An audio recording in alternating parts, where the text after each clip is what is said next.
Hello नमस्कार मेरे share सीनियो। मैं प्रशांत सिंह आपके अपने यूट्यूब चैनल प्रशांत लर्नर्स पे आप सभी का स्वागत करता हूँ। आशा करता हूँ आप सभी लोग अच्छे होंगे। इस समय आपके लिए क्या पढ़ा रहे हैं? ज्योमेट्री पढ़ा रहे हैं, यानी कि रेखागणित पढ़ा रहे हैं हम लोग। तो उस रेखागणित में हमारा क्या है, आज हम लोग इस समय क्या कर रहे हैं, हम इस वीडियो में क्या करेंगे, क्वेश्चन आंसर सेशन हमारा चल रहा है। मतलब सिर्फ हम लोग इसमें क्वेश्चन और आंसर को देखेंगे। बाकी हमने रूल को पढ़ लिया है, जितने रूल्स थे हमने, यानी कि हम लोग इसमें क्या पढ़ रहे हैं, ज्योमेट्री में रेखा एवं कोण यानी कि लाइन एंड एंगल पढ़ रहे हैं। तो लाइन एंड एंगल का हमने 7 पार्ट में उसके रूल्स को क्या कर लिया, कंप्लीट कर लिया है। और आज हमारा क्या है, पहले पार्ट में आज पार्ट नंबर दूसरा है, मतलब क्वेश्चन आंसर सेशन का क्वेश्चन एंड आंसर सेशन का हमारा क्या है, पार्ट नंबर दूसरा है। पहले पार्ट में हमने एंगल संबंधित, मतलब पहले लाइन के बीच जो एंगल बनता है, संगत कोण, एकांतर अंतः कोण, एकांतर बाह्य कोण, उसमें हमने सब कुछ कवर कर लिया है क्वेश्चंस को, जो प्रीवियस परीक्षाओं में पूछे गए हैं। और आज हम पॉलीगन पढ़ेंगे, यानी कि बहुभुज पढ़ेंगे। इसके क्वेश्चन को देखेंगे कि कैसे क्वेश्चन आपके आएंगे।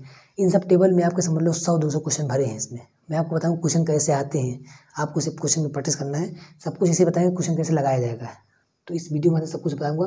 तो पार्ट नंबर दूसरा है, यानी कि रेखा एवं कोण का आज क्या है, लास्ट पार्ट है क्वेश्चन एंड आंसर सेशन का आपका। मतलब 2 ही पार्ट में क्वेश्चन और आंसर आपका समाप्त हो गया। इस तरीके से मैंने आपको पढ़ा दिया और 7 वीडियो में मैंने उसको रूल्स को पढ़ाया अच्छे तरीके से, एकदम बेसिक लेवल, 0 लेवल से। जिसको अगर ज्योमेट्री कुछ भी नहीं आती उसको वो ज्योमेट्री तक सीख जाएगा अच्छे तरीके से। तो हमने एकदम बेसिक लेवल से सब कुछ पढ़ा दिया है, आपको कोई दिक्कत कभी नहीं होगी।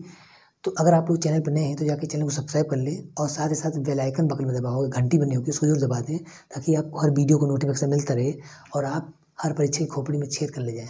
ठीक है, तो चलिए वीडियो को स्टार्ट करने पहले मैं आपको थोड़ा मोटिवेट कर देता हूँ। बेहतर से बेहतर की तलाश करो, बेहतर से बेहतर की तलाश करो, मिल जाए नहीं तो समंदर की तलाश करो, मिल जाए नहीं तो समंदर की तलाश करो। अरे टूट जाते हैं शीशे पत्थर की ओर से, टूट जाते हैं शीशे पत्थर की ओर से, टूट जाए शीशा ऐसा पत्थर तलाश करो, टूट जाए पत्थर ऐसा शीशा तलाश करो। ठीक है, पत्थर को तोड़ने का शीशा तलाश करना है आपको। थोड़ा जिद्दी हूँ, थोड़ा जिद्दी हूँ, ख्वाब देखने से बाज नहीं आता, थोड़ा जिद्दी हूँ, ख्वाब देखने से बाज नहीं आता, और अपने सपनों के लिए बिना संघर्ष के हार जाऊँ, ये मुझे रास नहीं आता, ये मुझे रास नहीं आता। क्योंकि अपने सपनों के लिए मैं बिना संघर्ष के हार जाऊँ, ये मुझे कभी रास नहीं आता। ठीक है, सपने वो नहीं होते हैं, सपने वो नहीं होते हैं जो नींद में देखे जाते हैं, सपने वो नहीं होते हैं जो नींद में देखे जाते हैं, सपने वो होते हैं जो हमें सोने ही न दे, सपने वो होते हैं जो हमें सोने ही न दे। ठीक है, इस तरीके से आपको अपने आप को मोटिवेट करना है।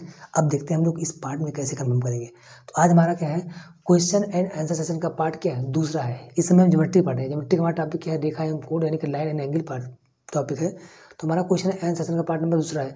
हमने पार्ट 1 में क्या पढ़ा है, संगत कोण पढ़ लिया, एकांतर अंतः कोण पढ़ लिया, एकांतर बाह्य कोण से संबंधित क्वेश्चन को हमने लगा लिया है।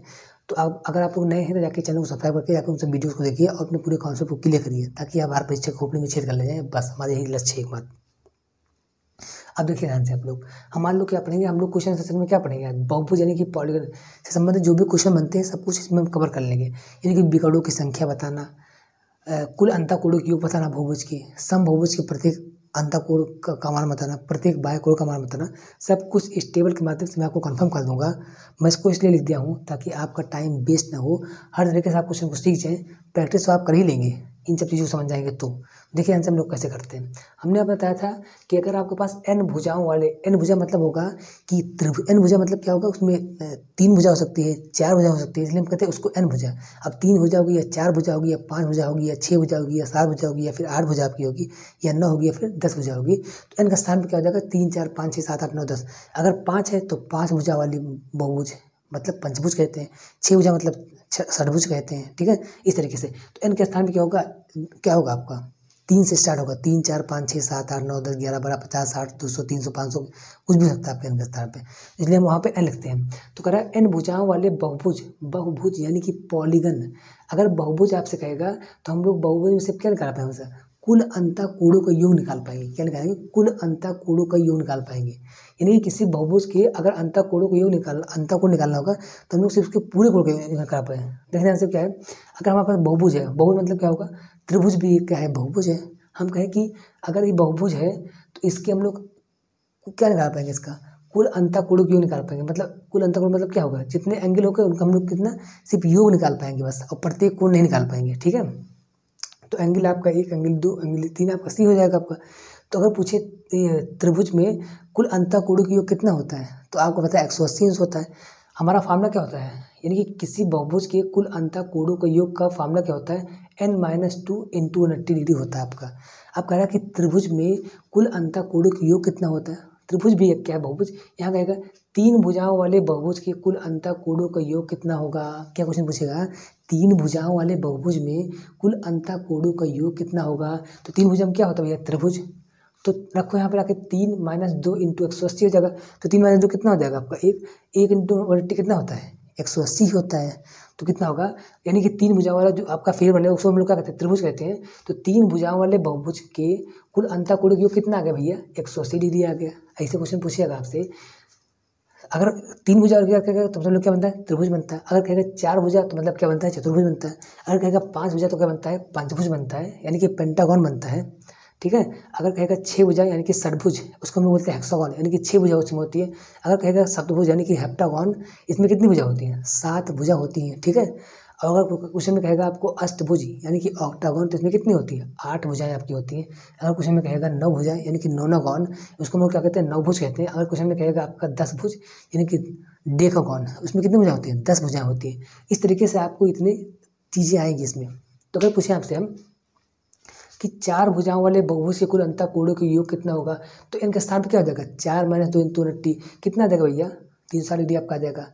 और चतुर्भुज के अंतःकोणों का योग कितना होता है, क्योंकि 4 भुजाएं होगी तो कितना, 4 जितनी भुजा किसी बहुभुज में जितनी भुजाएं होती हैं उतना उसके कोण होते हैं। अगर 3 भुजा है तो 3 कोण, तो तीनों का योग। अगर 4 भुजा है तो 4 कोण, चारों का योग। अगर 5 भुजा है तो 5 कोण बनेगा तो उसमें पाँचों का योग। इस तरीके से बात होगी। अगर 6 भुजा है तो उसमें 6 कोण बनेगा तो 6 का योग। इस तरीके से उसका अंतःकोण क्या हो, हम लोग योग निकालेंगे।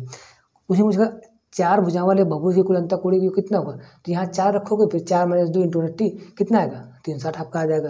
ऐसा कुछ हम कहेगा 5 भुजाओं वाले बहुभुज, 5 लोग हम लोग कहते हैं, कहते हैं हम लोग पंचभुज कहते हैं। तो यानी कि कहेगा 5 भुजाओं वाले बहुभुज मतलब 5 भुजाओं वाले पंचभुज के कुल अंतःकोण का योग कितना होगा, तो 5 - 3 5 - 2 इंटू 180 कितना हो जाएगा आपका, क्या हो जाएगा, 540 आएगा। यानी कि जो भी कहेगा कुछ में 6 भुजा, 7 भुजा, 8 भुजा, 9 भुजा, आप कहाँ रखोगे, एन के स्थान पर रखोगे। इसको सॉल्व करोगे तो आपका इस तरीके से चीज़ आ जाएगा। तो क्वेश्चन पूछेगा कि 5 भुजाओं वाले बहुभुज के कुल अंतःकोण का योग कितना होगा, तो आप क्या कहेंगे, 540 डिग्री। ये कहाँ से आया है, इसी फार्मूले से आया है। एन के स्थान पे 5 रखेंगे, इसको सॉल्व करेंगे, मल्टीप्लाई करेंगे तो आपका आंसर आ जाएगा। हम इस चीज़ को निकाल लिए पहले से ही आपको बताने के लिए। आप लोग निकालेंगे तो इसको देखेंगे इस चीज़ को। बाकी कुछ एंगल आपको 10 तक याद ही चाहिए कि कितने होते हैं इसमें। सीधे क्वेश्चन पूछेगा, एक 8 भुजाओं वाले अष्टभुज में कुल अंतःकोण का योग कितना होगा। तो अगर आपको याद रहेगा तो फटाक से ऑप्शन में आप इसको टिक करके आगे चले जाएंगे, आपको क्वेश्चन हो जाएगा, आपको नंबर मिल जाएगा। इस तरीके से आपको हमसे याद होना चाहिए। बाकी अगर 10 से ज़्यादा होगा तो आपको क्या करना है, उसमें ले आके यहाँ पर रखना है और निकाल भी लेना है। अगर ये सब भी आपको नहीं पता तो आपको फार्मूला तो पता है ना, ले आके यहाँ पर रखोगे, आपका आंसर आपके सामने हो जाएगा बस। क्वेश्चन पूछेगा 6 भुजाओं वाले बहुभुज के कुल अंतःकोण का योग कितना होगा, 720। यही रखने पे आपका सब आंसर, नीचे जो लिखा है इसका कोण, यही रखने पे इसमें आपका सबका आंसर आपका आ रहा है इस तरीके से। अगर पूछेगा 8 भुजाओं वाले यानी कि अष्टभुज हम लोग कहते हैं, 8 भुजाओं वाले अष्टभुज के कुल अंतःकोण का योग कितना होगा, कितना होता है, 1080 होता है। और क्वेश्चन पूछेगा 9 भुजाओं वाले नवभुज के कुल अंतःकोण का योग कितना होगा आपका, तो 1260 होता है। और ऐसे 10 भुज का कुल अंतःकोण कितना होता है आपका, 1440 होता है। तो इस तरीके से आपका ये क्वेश्चन कंप्लीट हो गया। इसका उल्टा क्वेश्चन पूछ सकता है, ऐसे पूछेगा 6 भुजाओं वाले बहुभुज के कुल अंतःकोण का कितना होगा, तो आप क्या कहेंगे भैया 720 होता है 6 भुजाओं वाले के। अगर क्वेश्चन में कहेगा एक बहुभुज के कुल अंतःकोण का योग कितना है, कहेगा एक बहुभुज के, क्वेश्चन उसे उल्टा पूछ सकता है आपसे। ये एंगल लेगा, कहेगी इसमें कितनी भुजाएं हैं, ये एंगल लेगा पूछेगा इसमें कितनी भुजाएं हैं, तो आपका आंसर तुरंत क्या होगा, पलट जाएगा आपका। क्वेश्चन पूछेगा एक 720, एक बहुभुज के कुल कोण का योग कितना है, 720 है, तो कहेगा उसमें भुजाओं की संख्या कितनी होगी, तो आप क्या कहेंगे 6 होगी। इसी में रखने से आपका आंसर आ जाएगा। मतलब ये जो का किसके बराबर हो जाएगा, 720 के बराबर हो जाएगा। और यहाँ पे इनकी वैल्यू सॉल्व करके लगाओगे तो आपका आंसर आ जाएगा इस तरीके से। तो क्वेश्चन पूछेगा कि 7 भुजाओं यानी अगर किसी बहुभुज का कुल अंतःकोण कितना दिया है, 900 दिया है, तो उसमें कितनी भुजाएं होंगी, 7 भुजा होगी। मतलब ऐसा उल्टा क्वेश्चन पूछेगा। कहेगा क्वेश्चन में किसी बहुभुज के कुल अंतःकोण का योग कितना दिया है, 1440 दिया है, तो इसमें कितनी भुजाएं होंगी, तो कितनी भुजाएं होंगी, 10 भुजाएं होंगी। मतलब इधर से क्वेश्चन ये पूछ सकता है, इधर से क्वेश्चन ये पूछ सकता है। तो उलट पलट के आपका क्वेश्चन इस तरीके से पूछ सकता है। अब इतनी बात आपको समझ में आ चुकी होगी। ठीक है, इसको समझ में नहीं आएगा उस वीडियो जाके दोबारा देखिएगा, फिर से तो कुछ अच्छे से समझ में आ जाएगा। दूसरा हमारा फॉर्मूला क्या था, एन भुजाओं वाले समबहुभुज, यानी कि रेगुलर पॉलीगन हम लोग उसको बोलते हैं। एन भुजाओं वाले समबहुभुज का प्रत्येक अंतःकोण का फॉर्मूला क्या होता है, n-2 इंटू नट्टी अपन क्या होता है, n होता है। मतलब यही फॉर्मूला रहेगा आपका सेम। इसमें क्या था, बहुभुज के कुल अंतःकोण योग निकाल लेते हैं। अगर हम लोग समबहुभुज का बात करेंगे तो हम लोग इसमें कुल अंतःकोण योग कभी नहीं निकाल पाएंगे। हम लोग क्या निकाल पाएंगे, सिर्फ प्रत्येक कोण निकाल पाएंगे, मतलब एक कोण निकाल पाएंगे, और सभी कोण बराबर होते हैं आपके। अगर हम लोग इसमें कहें कि इस त्रिभुज में क्या है आपका, ये क्या त्रिभुज, समबाहु त्रिभुज है, ठीक है। इसमें समबहुभुज मतलब होता है जिसमें सभी भुजाएं बराबर होती है। अगर हम बहुभुज की बात करें समबहुभुज में, तो हमारा ये त्रिभुज हो जाएगा। तो त्रिभुज में समबहुभुज वाला त्रिभुज कौन सा होता है आपका, क्या होता है आपका, समबाहु त्रिभुज होता है। इसमें सभी भुजाएं बराबर होती हैं। तो आपको पता है कि समबाहु मतलब क्या होगा, इसके सभी कोण भी बराबर होते हैं। तो हम लोग अगर सभी कोण बराबर होते हैं तो एक कोण निकाल लेंगे तो बताएंगे सब कोण इतना इतना हो जाएगा। तो इसमें कितने कोण बने, 3 कोण बन रहे। अगर हम लोग एक कोण निकाल लेंगे तो बताएंगे सभी कोण क्या हो जाएंगे, इतने इतने हो जाएंगे। तो इस तरीके से हम लोग समबाहुभुज हम लोग क्या निकाल पाते हैं, प्रत्येक कोण निकाल पाते हैं, ना कि कोणों का योग कभी निकाल पाते हैं। समबाहुभुज हम लोग क्या निकाल पाते हैं, प्रत्येक कोणों का योग, प्रत्येक कोण से निकाल पाते हैं। एक कोण निकाल लेंगे और जितने कोण उसमें हो गए बहुभुज में सब बराबर बराबर हो जाएंगे। तो सिर्फ हम लोग प्रत्येक कोण इसमें निकालते हैं। और बहुभुज में क्या निकालते हैं हम लोग, अंतःकोणों का योग निकालते हैं, हमेशा पूरा सम निकाल पाते हैं, प्रत्येक कोण कभी नहीं निकाल पाते उसमें।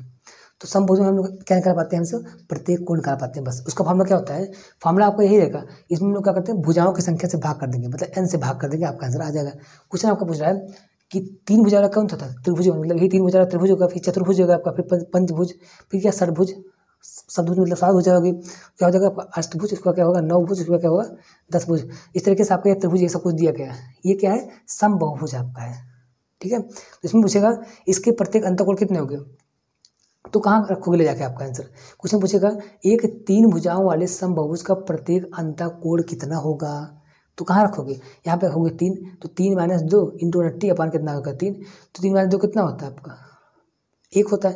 तो 1 इंटू नट्टी अपान कितना हो जाएगा 3 हो जाएगा। तो कितना होगा 3 × 18 60 इंटू 1 कितना होगा 60 आपका आ जाएगा। तो 3 भुजा वाले समबाहुभुज का प्रत्येक अंतःकोण कितना होता है आपका, कितना होता है आपका 60 डिग्री होता है। तो यहाँ रखोगे आपकी n की वैल्यू जितना भुजा कहेगा, और इसका प्रत्येक अंतःकोण आप निकाल लोगे, किसका, समबाहुभुज का।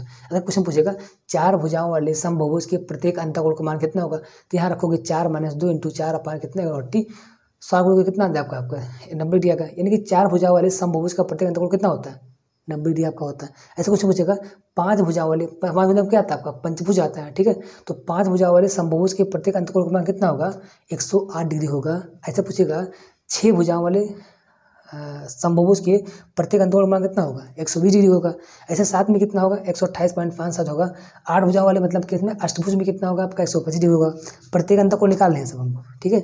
ऐसे 9 भुजा में कितना होगा 140 होगा। ऐसे 10 भुजा में क्या होगा आपका 144 होगा। यहीं पे रखोगे आपका आंसर फटाफट आता चला जाएगा। हम कुछ नई बात नहीं लिखे हैं, सब कुछ फार्मूले से आ रहा है। हम सिर्फ आपको दिखा दें कि ऐसे ऐसे इतना इतना आएगा, ताकि आप लगा के इसको चेक करें। इसमें समझ लो आपका 100 क्वेश्चन बन रहा है, सिर्फ आपको लग रहा है क्वेश्चन ही बन रहा है, बहुत क्वेश्चन बन रहा है इसमें। फिर ऐसे क्वेश्चन पूछेगा एक समबाहुभुज के प्रत्येक कोण का मान कितना है 135 डिग्री है। उल्टा क्वेश्चन पूछ रहा था जैसे कोण देगा, प्रत्येक कोण आपको दे देगा। अब क्वेश्चन पूछेगा इसमें कितनी भुजाएं हैं, प्रत्येक कोण दे देगा आपका वो। अब पूछेगा इसमें कितनी भुजाएं हैं। क्वेश्चन देगा आपका कि एक समबाहुभुज के प्रत्येक कोण का मान कितना दिया है 135 डिग्री दिया है, इसमें कितनी भुजाएं होंगी। कैसे पूछेगा क्वेश्चन, इसमें कितनी भुजाएं होंगी, तो आप क्या कहेंगे 8 भुजाएं होंगी। मतलब ये फार्मूला किसके बराबर हो जाएगा, जो आपका एंगल दिया रहेगा उसको साफ करोगे तो आपका कितना आंसर आएगा 8 हो जाएगा। क्वेश्चन पूछेगा एक समबाहुभुज के प्रत्येक अंतःकोण का मान कितना है 144 डिग्री है, तो इसमें कितनी भुजाएं होंगी, तो कितनी भुजाएं होंगी 10 भुजाएं होगी। मतलब इधर से आपको साइड देगा, पूछेगा कितना कोण बनेगा, प्रत्येक कोण कितना बनेगा, या फिर प्रत्येक कोण आपको देगा और पूछेगा कितनी इसमें भुजाएं होगी। तो 2 तरीके से इसमें क्वेश्चन आपके बन जाएंगे। और प्रत्येक कोण मतलब होगा सिर्फ एक कोण आप निकाल लो भैया फार्मूले से, और सभी कोण बराबर होते हैं समबाहुभुज में। तो अगर ये 60 है तो ये भी 60 इस तरीके से। पंचभुज में क्या होगा 5 कोण बराबर होंगे, तो एक कोण निकालोगे कहोगे कितना होगा, ये सब हो जाएगा इस तरीके से। तो आपको कम से कम यहाँ तक याद चाहिए इतना वैल्यू आपको। 3 भुजा में कितना कोण बनता है, 4 में कितना बनता है, इस तरीके से। तो ये हम लोग कोण क्यों निकाल लिए, इसमें प्रत्येक कोण निकाल लिए इस तरीके से। तो इस तरीके 2 चीज़ आपको समझ में आ चुकी है। आगे हम लोग उसको पढ़ेंगे अभी बायकोण वाला, ठीक है। अब 2 क्वेश्चन लगा लेते हैं हम लोग यहाँ पे। कह रहा है कि त्रिभुज के 2 कोणों का मान क्रमशः कितना दिया है 40 और 110 दिया है, तो तीसरे कोण का मान कितना होगा। तो आपको पता है त्रिभुज के तीनों कोणों का योग कितना होता है 180 होता है, क्योंकि त्रिभुज में 3 कोण होते हैं। तो कह 2 कोण आपको दिया है और तीसरा आपको निकालना है। तो 3 कोण मतलब क्या होगा, angle A, angle B, angle C बराबर कितना हो जाएगा, 180 डिग्री हो जाएगा। हम इसलिए लिख दिए क्योंकि हमारी राइटिंग थोड़ा सही नहीं है। अगर लगाएंगे हम जल्दी क्वेश्चन तो खींचे पीछे हो जाता है, इसलिए क्वेश्चन आपको लगा दिए ताकि आपका समय बचे इसमें। तो angle A, angle B, angle C कितना होगा, 180 डिग्री बराबर हो जाएगा। तो एंगल ए, एंगल बी कितना दिया है, 40 दे दिया है। एंगल सी आपको निकालना बराबर कितना, 180 हो जाएगा। ये दोनों जोड़ने कितना हो जाएगा, 150 हो जाएंगे। एंगल सी बराबर कितना, 180 हो जाएगा। तो एंगल सी बराबर कितना हो जाएगा, इसको उधर भेज दो, जाके माइनस हो जाएगा आपको। अगर हम लोग कोई चीज़ बराबर की इधर भेजते हैं, हमेशा क्या होता है, उसकी साइन चेंज हो जाती है, मतलब प्लस जो क्या हो जाता है माइनस हो जाता है, और माइनस होने से क्या होता था, प्लस हो जाता है।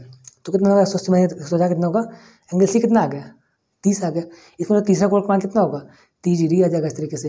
दूसरा क्वेश्चन आपका क्या कर रहा है, एक पंचभुज की 4 कोणों का मान क्रमशः कितना होगा, 130, 85, 108, 82 है, तो 5वें कोण का मान बताइए।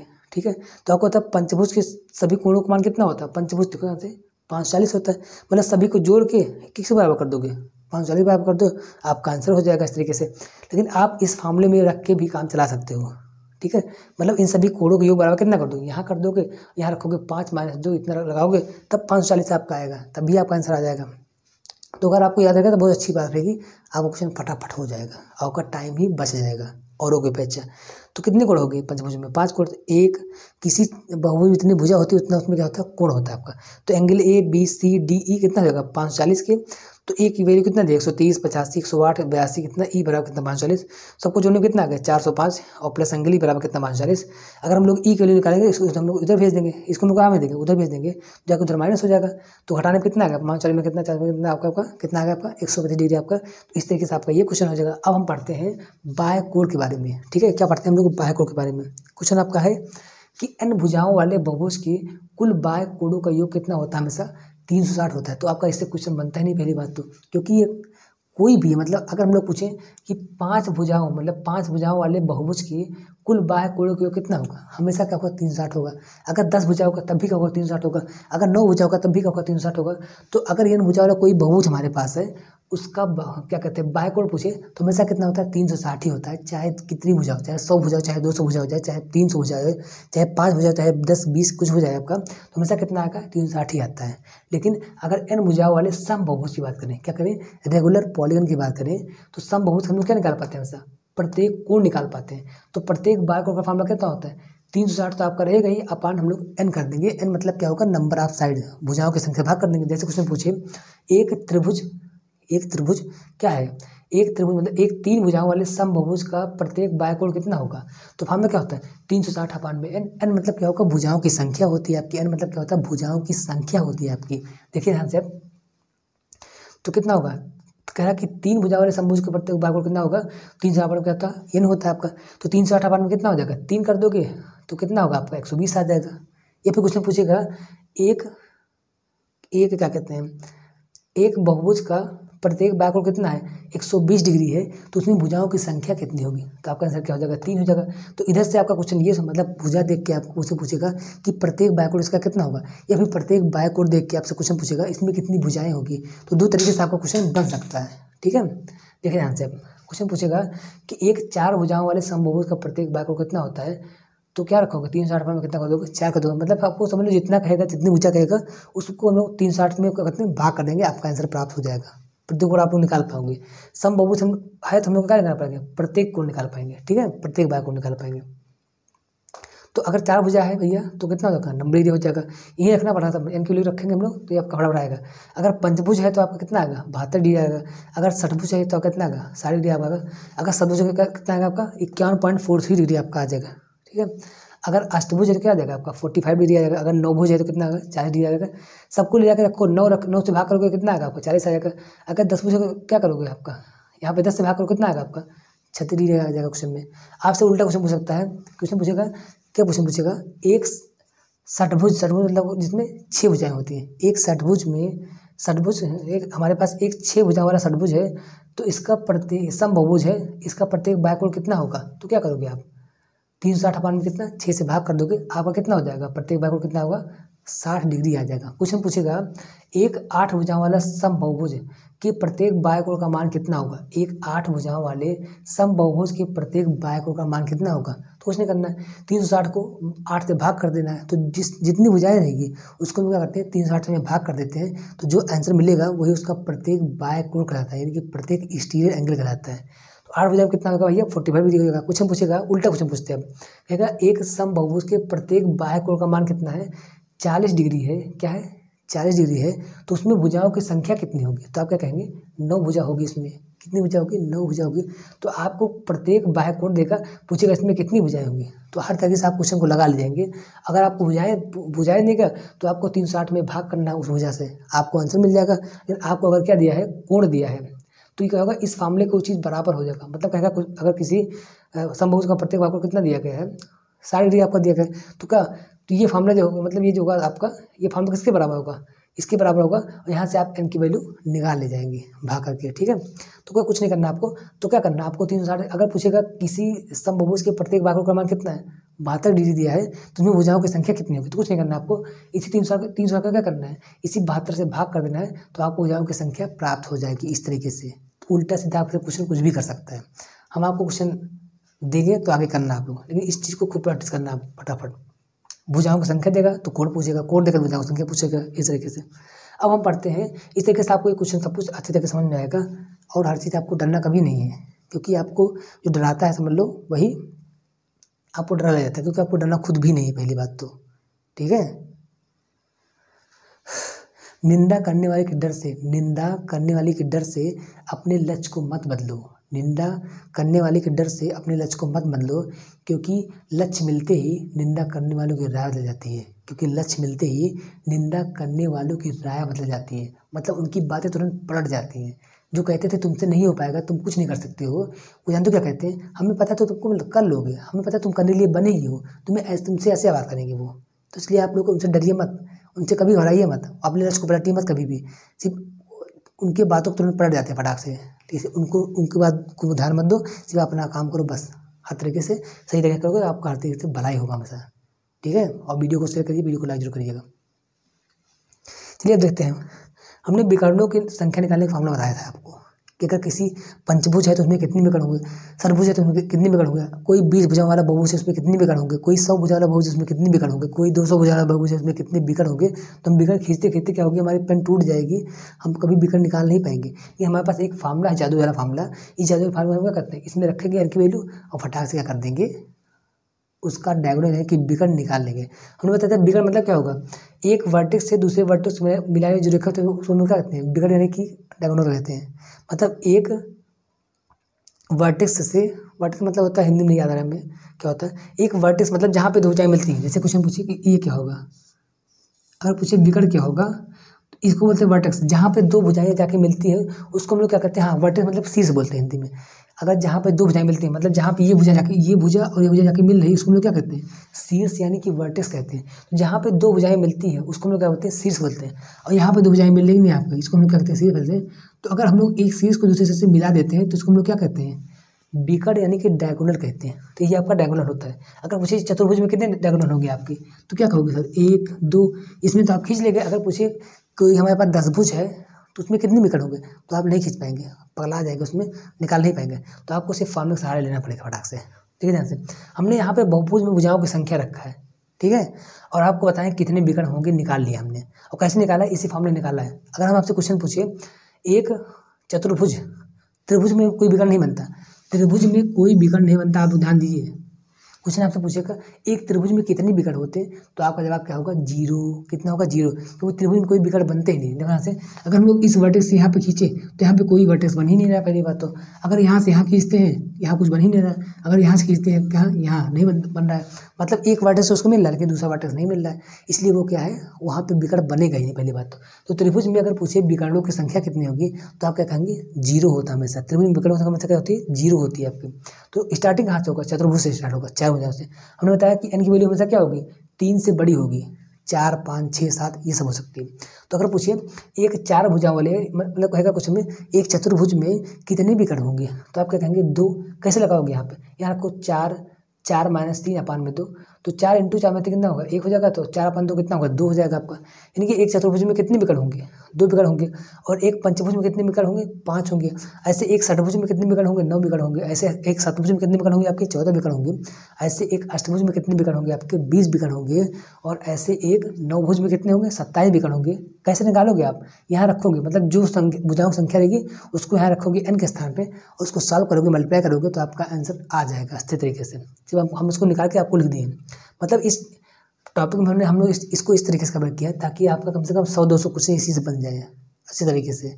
आप लगाएंगे हर क्वेश्चन आएगा, मतलब आपको सब क्वेश्चन लिखा आएगा, और बाकी सब चीज़ें यही से आपको निकालनी है फटाफट, ठीक है। तो एक 10 भुज में कितने विकर्ण होंगे 35 विकर्ण होंगे, 35 विकर्ण होंगे आपके। और एक 11 भुज में कितने होंगे 44 विकर्ण होंगे। और एक 12 में कितने होंगे 54 विकर्ण होंगे। और एक 13 भुज वाले बहुभुज में कितने विकर्ण होंगे 85 विकर्ण होंगे। ऐसे कुछ समझिएगा। एक 20 भुज, कुछ आप लिखिए, हम लोग लिखिए अपना, एक 20 भुजाओं वाले बहुभुज में कितने विकर्ण होंगे। दूसरा क्वेश्चन, एक 25 भुजाओं वाले बहुभुज में कितने विकर्ण होंगे। एक 30 भुजाओं वाले बहुभुज में कितने विकर्ण होंगे। और एक 45 भुजाओं वाले बहुभुज में कितने विकर्ण होंगे। लास्ट क्वेश्चन, एक 60 भुजाओं वाले बहुभुज में कितने विकर्ण होंगे। आपको इस आंसर को कमेंट बॉक्स में लिख के भेजना फटाफट। और किस फॉर्मूला यूज करेंगे आप, यहाँ रखोगे। अगर पूछे एक 20 भुजाओं वाले में, तो 20 माइनस 3 अपन में कितना 2 कर दोगे, इसको सॉल्व करोगे, मल्टीप्लाई करवा दोगे, मतलब काट दोगे, तो मल्टीप्लाई करने में जो आंसर आएगा वही आपका आंसर हो जाएगा। तो क्वेश्चन पूछेगा, उल्टा क्वेश्चन आपसे पूछता है, आपको भुजा देगा, पूछे कितने विकर्ण होंगे, या फिर विकर्ण देगा, पूछेगा कितना भुजा होगी। इसमें कहेगा क्वेश्चन में एक बहुभुज के कुल विकर्णों की संख्या कितनी है 20 दी गई है, तो कहकर उसमें भुजाओं की संख्या कितनी होगी, तो कितना हो जाएगा आपका 8 हो जाएगा। ये नहीं रखना है आपको, विकर्ण फार्मूला कितना होता है ये होगा, ये बराबर किसके हो जाएगा। अगर क्वेश्चन पूछेगा आपसे, क्वेश्चन आपका क्वेश्चन यह आया है, क्वेश्चन में एक बहुभुज का कुल विकर्णों की संख्या कितना है 27 दिया है, तो उसमें कितनी भुजाएं होंगी, तो ये फार्मूला किसके बराबर होगा 27 के बराबर होगा। और इसको जब आप सॉल्व करोगे कितना आ जाएगा आपका आंसर 9 आ जाएगा।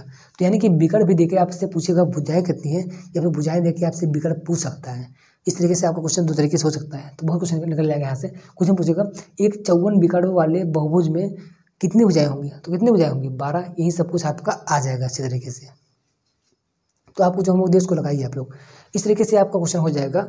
अब हम लोग क्वेश्चन लगाते हैं, एक आध क्वेश्चन लगा लेते हैं इस तरीके से जो आपका दिया था। क्वेश्चन है एक सतभुज के, ये क्वेश्चन कौन सा है रेशियो क्वेश्चन है, यानी कि अनुपात क्वेश्चन है। तो देखिए हम लोग इसको कैसे लगाते हैं। कह रहे एक सतभुज मतलब होता है क्या हेप्टागोन, यानी कि जिसमें 7 भुजाएं होती हैं। अगर 7 भुजाएं क्या होगा, उसमें 7 कोण होंगे। पहली बात, अगर 7 भुजाएं उसमें कितने होंगे 7 कोण होते हैं, ठीक है। तो क्या होगा एक सतभुज का कोण कितना है 1:2:3 कितना 4:5:6:6 8 है, ठीक है। कितने कोण होंगे 1 2 3 4 5 6 7 हो गए। कितने कोण होते हैं सब में से 7 कोण होते हैं, क्योंकि 7 भुजाएं होती हैं। कि कोणों का अनुपात कितना है अनुपात में है, तो इसके न्यूनतम कोण का मान क्या किया है बताइए। न्यूनतम कोण क्या हो जाएगा, सबसे कम जो होगा वही होगा न्यूनतम कोण। हम क्या करते हैं, जो अगर कोई चीज़ रेशियो दी रहती है तो हम क्या करते हैं उसके साथ एक वेरिएबल लगा देते हैं। क्या लगाते हैं हम लोग उसके हम लोग क्या लगाते हैं एक वेरिएबल लगा देते हैं, ठीक है, एक अच्छा लगा देते हैं। जो कितना हो जाएगा 1x, फिर 2x, 3x, 4x, 5x, 7x, कितना x बराबर किसके हो जाएगा। आपको पता है एक सप्तभुज के कुल कोण योग कितना होता है, एक सप्तभुज के कुल कोण योग कितना होता है, देखो ये 900 होता है। तो बस सबको जोड़ के 900 के बराबर कर दो, तो कितना आ जाएगा इसको जोड़ने पर 30x आ जाएगा। बराबर कितना होगा 900 आ जाएगा आपका। तो यहाँ x बराबर कितना हो जाएगा, ये जाके इधर भाग हो जाएगा। तो 900 पर कितना होगा, कितना आ गया आपका 30 डिग्री आ गया। मतलब x वैल्यू कितना आ गई 30 डिग्री आ गई। अब पूछेगा सबसे छोटा कोण क्या होगा, सबसे छोटा कोण आपका क्या था, कितना था 1x था आपका। तो 1 × 30 कितना होगा 30 डिग्री आ गया। इस तरीके से आपका ये आंसर हो गया। अगर कोई चीज़ रेशियो में आपको दी रही थी, हम लोग क्या करते हैं उसके साथ एक वेरिएबल लगा देते हैं, और सबको जोड़ने के बाद जो एंगल उसका सम रहेगा उसके बराबर कर देंगे। वहाँ से x वैल्यू आएगी, तो जो कोण पूछेगा उस कोण का मान आप बता सकते हैं। इस तरीके से रेशियो क्वेश्चन आपका लगता है। आप लोग खूब प्रैक्टिस करिए, अपने कॉन्सेप्ट को क्लियर करिए। क्वेश्चन आपसे होमवर्क क्या है, एक 100 भुजाओं वाले बहुभुज में विकर्णों की संख्या कितनी होगी। आपका ऑप्शन क्या है 100, 98, 48, 50, 49, 50। कौन सा ऑप्शन सही होगा आपको इसको कमेंट बॉक्स में बताना है। इसका आंसर आपको कमेंट बॉक्स में बताना है, मतलब चर्चा से बताना आपको। और अभी जो क्वेश्चन यहाँ पे होमवर्क बोले थे उसको भी बताना क्वेश्चन में आपको, ठीक है। तो भुजा से कोण पूछेगा, या फिर भुजा से विकर्ण पूछेगा, विकर्ण से भुजा पूछेगा, भुजा से कोण पूछेगा, कोण से भुजा पूछेगा। इस तरीके से उल्टे से क्वेश्चन पूछेगा। एक क्वेश्चन और आता है आपका, क्वेश्चन पूछेगा आपसे कि एक 5 भुजाओं वाले बहुभुज के कुल अंतःकोणों का योग, मतलब एक पंचभुज के कुल अंतःकोणों कुल अंतःकोणों के योग और एक समबाहुभुज के प्रत्येक मतलब एक पंचभुज के कुल अंतःकोणों के योग, ठीक है। और वही पंचभुज के समबाहुभुज के अंतःकोणों के योग का अनुपात कितना होगा, मतलब प्रत्येक कोण का मान कितना, मतलब एक पंचभुज के कोणों का योग तथा पंचभुज के मतलब पंचभुज का जो समबाहुभुज रहेगा उसके प्रत्येक कोणों का अनुपात कितना होगा। तो कुछ नहीं करना, पंचभुज का कोण कितना आ रहा है, वो योग वाला 540 आ रहा है, और पंचभुज के समबाहुभुज का प्रत्येक कोण कितना होता है आपका 108 होता है। पूछा दोनों का अनुपात कितना होगा, तो कितना होगा 540 अपान में कितना हो जाएगा 108, दोनों को भाग करोगे तो आपका आंसर रेशियो में प्राप्त हो जाएगा इस तरीके से, ठीक है। क्वेश्चन पूछेगा एक अष्टभुज के प्रत्येक कुल अंतःकोणों की मान कितना है, मतलब एक अष्टभुज के अंतःकोणों तथा एक समबाहुभुज की, मतलब अष्टभुज की समबाहुभुज की क्या कहते हैं प्रत्येक कोण का अनुपात कितना होगा, इस तरह का क्वेश्चन आपका आएगा। तो अनुपात में भी क्वेश्चन कभी कभी आपका पूछ लेता है, इस तरीके से आपको जो क्वेश्चन को प्रैक्टिस करिए, आपका कभी क्वेश्चन नहीं गलत होगा। ये क्वेश्चन पूछेगा आपसे एक पंचभुज के अंतःकोणों का योग तथा उसी पंचभुज के बाह्य कोणों के योग का अनुपात कितना होगा। तो कुछ नहीं करना है, अंतःकोण कितना पंचभुज का आपका 540, और बाह्य कोण का अनुपात कितना होता है पंचभुज के 360 ही होगा, क्योंकि कितना भी कोण आपका रहे मतलब कितनी भी जाए उसमें कितना ज़्यादा मतलब आपका हमेशा आपका होता है 360 डिग्री होता है। तो 540 अपान में कितना होगा 360 डिग्री होगा। इसको अगर आप लोग काटेंगे तो आपका आंसर प्राप्त हो जाएगा, यानी कि 540 अपान में क्या करोगे 360 करोगे, ठीक है। तो कितना होगा 0 कट जाएगा आपका, और 9 छंग 54 और 9 चौक कितना होगा 36, फिर 2 दूनी 4 2 3 6, कितना आ जाएगा आपका 3 अपान में 2, यानी कि 3 रेशियो आपका 2 आ जाएगा। तो इस तरीके से आपका आंसर आ जाएगा। तो रेशियो में कभी कभी क्वेश्चन पूछता है और आप लोग इसको लगा लेंगे फटाक से। तो जितना चीज़ इसमें हम बताए हैं आप लोग सब क्वेश्चन को कर ले जाएंगे, आपका कभी कोई क्वेश्चन गलत नहीं होगा। आप लोग अगर इस वीडियो को देखे हैं तो आप लोग वीडियो को खूब शेयर करिए अपने दोस्तों को, क्योंकि अगर आप किसी का भला करेंगे तो आपका खुद भला हुआ हमेशा। और इस तरीके से आपका कहीं पूरे यूट्यूब पे आप देख लीजिए कि इस तरीके से टेबल बना के कभी कोई पढ़ाया ही नहीं आज तक, जाके पूरे यूट्यूब को आप छान मार लिए, उसको देखिए जाके कहीं कोई इस तरीके से नहीं पढ़ाया इतने अच्छे तरीके से। सिर्फ इस चैनल पे आपको चीज़ें ऑथेंटिक मिलेंगी, हर चीज़ें सही चीज़ें मिलेगी, हर तरीके से आपको उसी तरीके से समझाया जाएगा। तो आप लोग अगर चैनल पर नहीं जाकर चैनल को प्लीज़ सब्सक्राइब कर लीजिए और अपने दोस्तों को शेयर करना मत भूलिएगा, और वीडियो को जरूर लाइक करिए ताकि हमें एक मोटिवेशन मिल सके। अब हम पढ़ेंगे नेक्स्ट टॉपिक, और नेक्स्ट वीडियो में मतलब मिलते हैं आपको नेक्स्ट पार्ट में, और देखेंगे किस टॉपिक को हम पढ़ते हैं। हम कुछ लिए आपके लिए कुछ अच्छा लेके आएंगे, नया चीज़ लेके आएंगे। तो आप लोग इंतजार करिए नेक्स्ट वीडियो का। तब तक के लिए आप लोग अपना इस वीडियो पर प्यार बनाए रखिए। चलिए वीडियो को समाप्त करते हैं। थैंक यू, जय हिंद, जय भारत। और हाँ, वीडियो को लाइक करिए, करना मत भूलिए, क्योंकि सब्सक्राइब करने में आपका कुछ पैसा नहीं लगता है, सिर्फ आपको सब्सक्राइब वाले बटन दबाना है। एकदम फ्री का काम है यार, कर दो। तुम लोग भी तो कितना कहवाते हो, कर दो यार। चलो ठीक है, थैंक यू, जय हिंद, जय भारत।